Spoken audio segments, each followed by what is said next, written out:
Assalamualaikum warahmatullahi wabarakatuh. Bismillahirrahmanirrahim.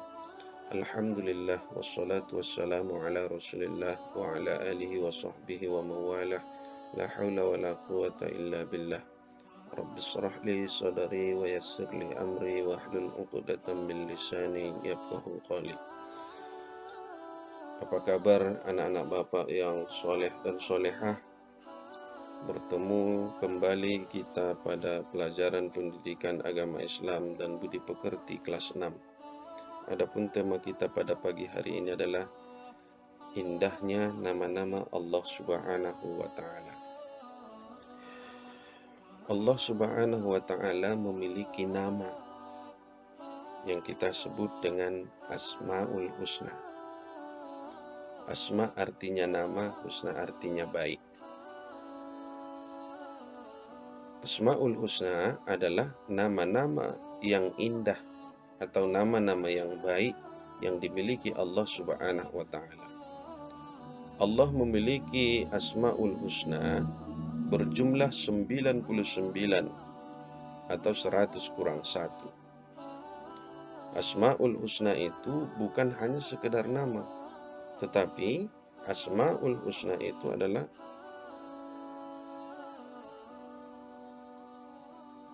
sifat yang menyatu di dalam nama Allah, yaitu berupa kasih sayang, keindahan, kekuasaan, kebesaran, kemuliaan, dan keagungan Allah Subhanahu wa Ta'ala yang maha sempurna. Di dalam Al-Quran, Allah Subhanahu wa Ta'ala berfirman, Allahu la ilaha illahu lahul asma'ul husna. Dialah Allah, tidak ada Tuhan yang berhak disembah melainkan Dia. Dia mempunyai Asma'ul Husna atau nama-nama yang baik. Quran Surah Toha ayat 8. Rasulullah Shallallahu Alaihi Wasallam juga bersabda, Inna lillahi tis'ata wa tis'ina isma, mi'atan illa wahidan, man ahsaha dakhalal jannah. Sesungguhnya Allah Subhanahu wa Ta'ala memiliki nama 99, 100 kurang 1. Barang siapa yang menjaganya, maka ia pasti masuk ke dalam surga. Apa maksud menjaga di sini? Menjaga di sini adalah menjadikan Asmaul Husna itu sebagai teladan amal perbuatan dalam kehidupan sehari-hari, juga dapat dijadikan sebagai zikir, dapat juga dijadikan sebagai doa kepada Allah Subhanahu wa Ta'ala. Kita berzikir dan berdoa melalui Asmaul Husna. Anak-anak Bapak yang baik, yang soleh dan solehah, kita pada pembahasan ini akan membahas tentang 4 Asmaul Husna, yaitu As-Samad, Al-Muqtadir, Al-Muqaddim, dan Al-Baqi. Mari kita perhatikan penjelasannya satu persatu. Yang pertama, As-Samad, yaitu yang maha dibutuhkan atau tempat meminta segala sesuatu. Semua yang ada di alam semesta ini pasti membutuhkan Allah Subhanahu wa Ta'ala. Anak-anak Bapak yang soleh dan solehah, Allah berfirman di dalam Al-Quran surah Al-Ikhlas, Allah tempat meminta. Nah, Allah Subhanahu wa Ta'ala memberi dan mencukupi kebutuhan semua makhluk yang ada di alam semesta ini. Kita sebagai manusia wajib mempercayai bahwa hanya kepada Allah lah tempat bermohon dan meminta. Iyyaka na'budu wa iyyaka nasta'in. Kepada Allah kita menyembah dan kepada Allah memohon pertolongan. Karena Allah ialah yang memenuhi dan mencukupi semua kebutuhan makhluk yang ada di alam semesta ini. Meneladani Asmaul Husna As-Somad, mari kita perhatikan gambar berikut ini.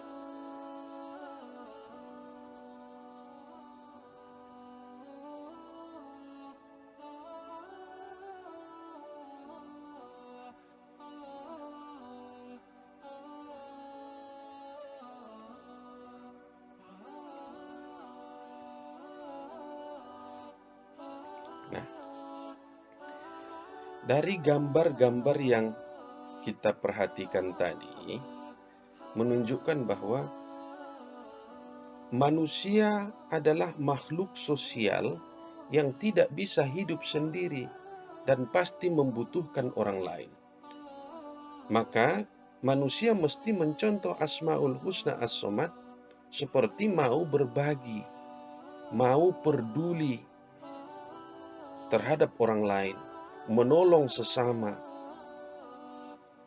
Seperti kita mau mengeluarkan zakat, bersedekah, dan sebagainya.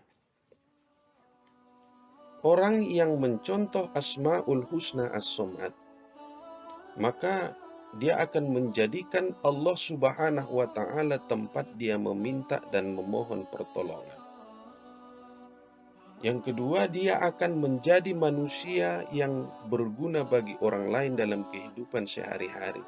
Seperti yang kita lihat di dalam gambar tadi. Melihat orang tua yang berada di pinggir jalan yang akan menyeberangi jalan, dia membantu orang tua tersebut. Itu namanya bermanfaat bagi orang lain. Nah, berusaha membantu teman baik di rumah atau di sekolah, baik itu dengan tenaga, pikiran, materi, dan sebagainya. Karena segala sesuatu yang ada di alam semesta ini pasti membutuhkan. Kita juga pasti membutuhkan orang lain. Anak-anak Bapak yang soleh dan solehah, yang kedua Al-Muqtadir, yang maha menentukan. Artinya segala sesuatu yang ada di alam semesta ini berada di bawah kekuasaan Allah Subhanahu wa Ta'ala. Allah berfirman, "Innama amruhu iza arada syai'an ayyakula lahu kun fayakun." Sesungguhnya keadaannya apabila dia menghendaki sesuatu, hanyalah berkata kepadanya, jadilah, maka terjadilah ia. Anandaku sekalian, segala sesuatu yang ada di alam semesta ini tercipta atas kehendak dan ketentuan Allah. Allah ingin menciptakan gunung yang berdiri kokoh tegak. Allah ingin menciptakan sungai yang berliku panjang. Allah ingin menciptakan tanaman. Allah ingin menciptakan hewan atau binatang baik yang ada di darat maupun di laut. Allah cukup berkata, jadilah gunung, maka terciptalah gunung. Allah berkata, jadilah sungai, maka terciptalah sungai. Itu semua terjadi atas ketentuan Allah, karena dia memiliki nama, memiliki Asmaul Husna Al-Muqtadir. Semua yang terjadi di alam semesta ini terjadi atas kehendak dan ketentuan Allah Subhanahu wa Ta'ala. Meneladani Asmaul Husna Al-Muqtadir, mari kita perhatikan gambar berikut ini.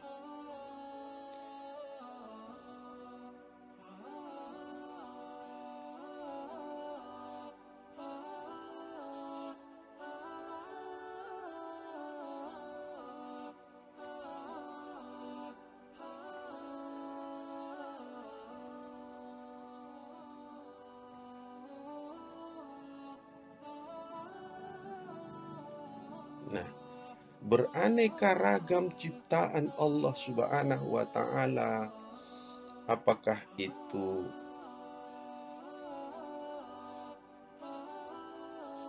hewan, baik yang ada di darat maupun di laut, pegunungan, hutan yang begitu luas, manusia dengan aneka ragam manusia. Itu semua mengisyaratkan bahwa Allah berkuasa. Allah menentukan segala sesuatu. Nah, kalau Allah sudah menciptakan, kalau dia ingin berkehendak menghancurkan ciptaannya itu, tidak ada seorang pun yang bisa menghalangi. Maka hidup, mati, kaya, miskin, pintar, bodoh, dan sebagainya, semua terjadi atas kehendak Allah. Manusia tidak bisa berbuat apa-apa. Semua yang terjadi ini atas izin Allah. Maka kalau kita melihat di sekitar kita, kenapa ada orang kaya, kenapa ada orang miskin, kenapa ada orang yang pintar, kenapa ada orang yang bodoh, kenapa alam ini begitu indah, yang di sini kok tidak indah, dan sebagainya. Itu semua sudah ditentukan oleh Allah. Karena Allah yang berkehendak. Allah telah menentukan terjadi seperti itu. Maka manusia, kita hanya bisa menerima ketentuan Allah ini. Kita mesti bersyukur atas pemberian Allah ini kepada kita. Kita tidak boleh mengeluh. Kenapa orang ini, kenapa ayahku sakit, kenapa ibuku meninggal dunia, kenapa orang ini begini, kenapa begini, dan sebagainya. Kita tidak boleh berkata seperti itu. Kita harus mengembalikannya semua kepada Allah. Inna lillah wa inna ilaihi raji'un. Kita diciptakan oleh Allah dan akan kembali kepada Allah. Anak-anak Bapak yang soleh dan solehah, bagaimana cara kita meneladani Asmaul Husna Al-Muqtadir? Yang pertama, menjadikan Allah tempat kita berlindung. Yang kedua, kita mesti bersyukur atas semua ketentuan Allah terhadap kita dengan cara menjaga semua pemberiannya. Kalau kita hari ini masih hidup sehat, maka rawatlah kesehatan itu dengan sebaik-baiknya. Jaga diri kita, jangan dirusak. Kalau Allah memberikan rezeki kepada kita yang baik, maka jagalah pemberian Allah itu dengan baik. Allah memberikan alam ini kepada kita dengan baik. Jangan kita melakukan pengerusakan. Seperti jangan merusak alam, jangan memburu hewan, menebang pohon sembarangan, dan sebagainya. Supaya kita terhindar dari bencana. Anandaku sekalian, yang ketiga al-muqaddim, artinya yang maha mendahulukan. Allah subhanahu wa ta'ala lebih dahulu ada dari segala sesuatu yang ada di alam semesta. Sebab pencipta pasti ada terlebih dahulu daripada yang diciptakan. Karena itulah Allah disebut sebagai Al-Khaliq, yang maha menciptakan. Sedangkan ciptaannya disebut makhluk.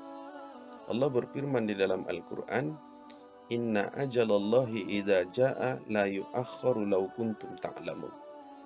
Sesungguhnya ketetapan Allah itu apabila telah datang tidak dapat ditunda seandainya kamu mengetahui. Allah subhanahu wa ta'ala mempunyai aturan dan kehendak mutlak untuk mendahulukan segala sesuatu yang menjadi keputusannya. Dan tidak satupun makhluk yang dapat membatalkan keputusan itu. Nah, anak-anakku sekalian, bagaimana cara kita meneladani Al-Asma'ul Husna Al-Muqaddim? Mari kita perhatikan pernyataan berikut ini. Allah subhanahu wa ta'ala mendahulukan petunjuk sebelum peringatannya. Allah mendahulukan peringatan sebelum sanksinya atau siksaannya. Allah mendahulukan kasih sayang atas kemarahannya. Allah mendahulukan menciptakan alam semesta dengan isinya sebelum menciptakan manusia dan sebagainya.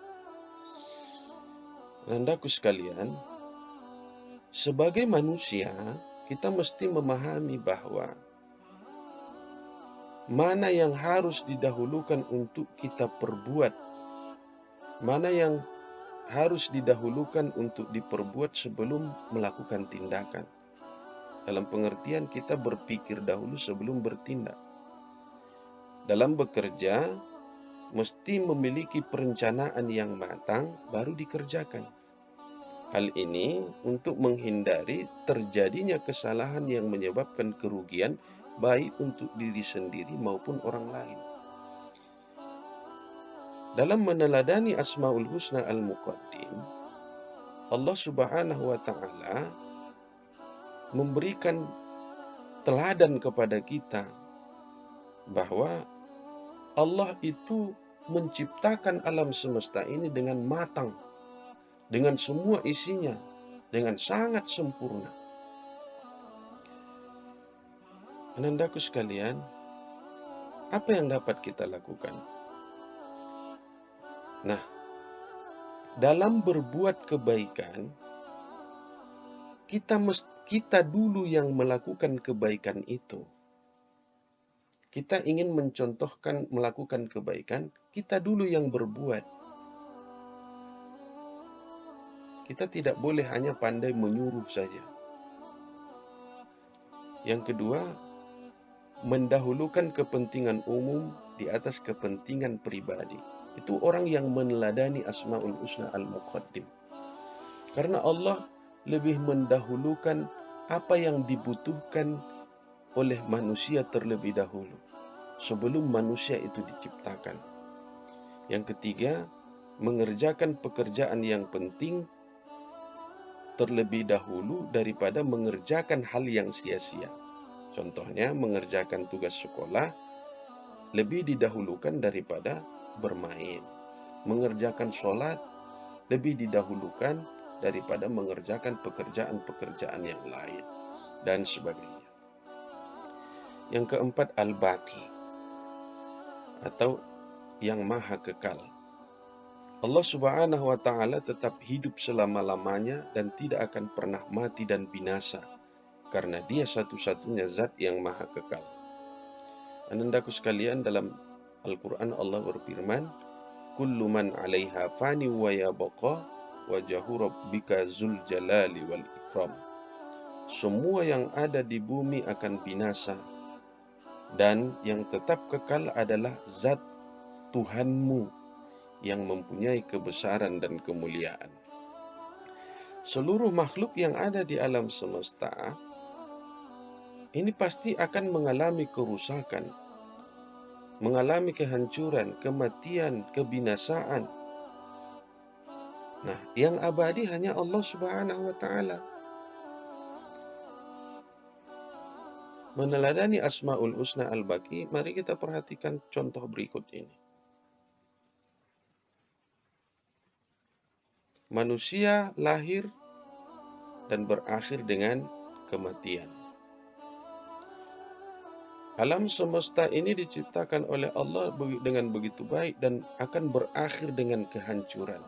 Gampang bagi Allah untuk menghancurkan alam semesta ini. Nah, gunung berdiri kokoh, dengan sekali letusan dia akan hancur. Nah,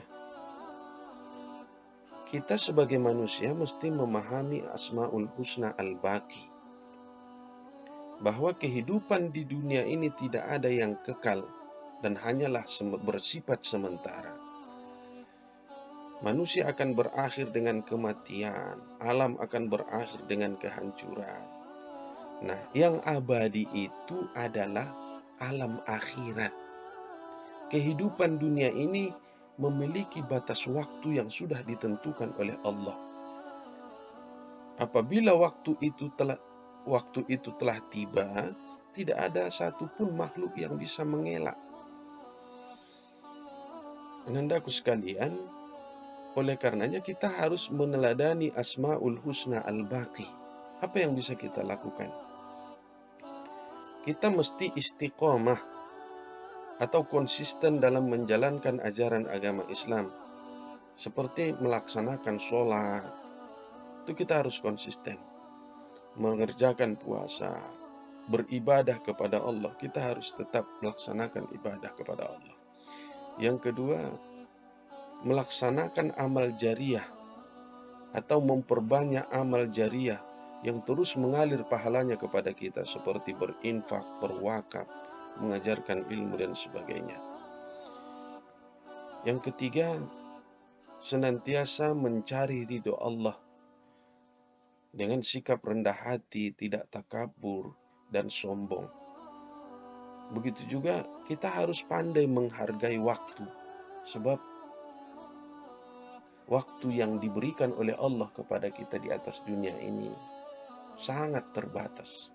Pergunakanlah waktu itu dengan sebaik-baiknya. Meneladani Asmaul Husna Al-Baqi, kita mesti bisa memanage waktu, memanfaatkan waktu dengan sebaik-baiknya. Anak-anak Bapak yang soleh dan solehah, barangkali itulah yang dapat Bapak jelaskan pada pertemuan ini kepada ananda sekalian, untuk lebih memperdalam Asmaul Husna ini, Asmaul Husna yang 4 yang sudah kita bahas tadi. Perdalam dan perhatikan di buku pelajaran kita. Barangkali itu yang dapat Bapak jelaskan. Mari kita tutup dengan doa. Subhanakallahumma bihamdika asyhadu an la ilaha illa anta astaghfiruka wa atubu ilaik. Wassalamualaikum warahmatullahi wabarakatuh.